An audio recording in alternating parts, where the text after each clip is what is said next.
kali ini, timnas Indonesia benar-benar mendapatkan pengalaman berharga saat takluk dari Cina 2-1 pada matchday keempat babak ketiga kualifikasi Piala Dunia tahun 2026. Zona Asia di Stadion Qingdao. 2 gol Cina dicetak Bahram Abduweli dan Zhang Yuning pada menit ke-21 dan ke-41. Sementara Indonesia hanya mampu membalas 1 gol yang dicetak oleh pemain pengganti Tom Hai, menit ke-86. Keputusan STY melakukan rotasi di laga ini patut dipertanyakan. Mengingat ini adalah pertandingan penting yang dapat memuluskan langkah Indonesia lolos langsung ke Piala Dunia 2026. Sebab Jepang dan Australia bermain imbang di laga sebelumnya. Sehingga Australia yang menduduki posisi kedua hanya mengantongi 5 poin. Menang atas Cina, maka peluang Indonesia akan semakin terbuka lebar untuk melaju ke Piala Dunia secara langsung. Di sisi lain, timnas Cina sedang terpuruk akibat 3 kali kekalahan beruntunnya.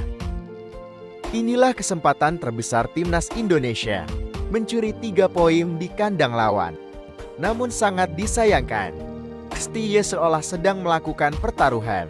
Banyak yang tak menduga rotasi yang dilakukan STY bakal sefrontal itu.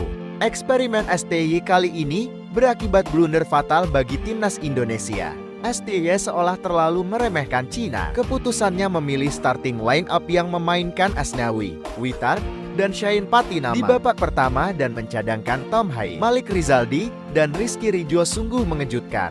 Pasalnya, baik Tom, Malik maupun Ridho menunjukkan performa yang baik. Sementara Asnawi, Shain dan Witan mungkin bisa dimasukkan di babak kedua ketika Indonesia telah mengamankan poin.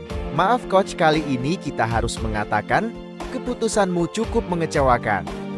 Yap, kita harus menyampaikan apa adanya. Ketika bagus maka akan kita katakan bagus, buruk akan kita katakan buruk. Meskipun menguasai pertandingan di babak pertama, pemain timnas sering terlihat kehilangan momentum. Kesalahan Asnawi yang sering kehilangan bola dan kelengahan Shain Patinama patut dievaluasi. Kekalahan ini harus dijadikan pembelajaran bagi timnas Indonesia. Ketika memutuskan untuk bermain menyerang dan lebih terbuka, maka kesalahan-kesalahan seperti itu harus dihilangkan. Beruntung bagi timnas Indonesia kali ini, karena pertandingan antara Arab Saudi versus Bahrain berakhir imbang dengan skor 0-0. Sehingga peluang Indonesia untuk merangsang ke posisi 3 besar klasemen masih tetap terbuka. Tabel klasemen pun tak berubah. Posisi tim asuhan Shin Tae-yong tetap berada di peringkat kelima dengan koleksi 3 poin. Sama dengan Cina, namun unggul produktivitas gol. Di pertandingan selanjutnya, timnas Indonesia akan menjamu Jepang dan Arab Saudi pada bulan November mendatang di Gelora Bung Karno. Mereka jelas tim yang lebih superior dibandingkan Cina. Maka kekalahan atas Cina ini harus dievaluasi secara menyeluruh. Kesalahan-kesalahan saat melawan Cina jangan sampai terjadi lagi.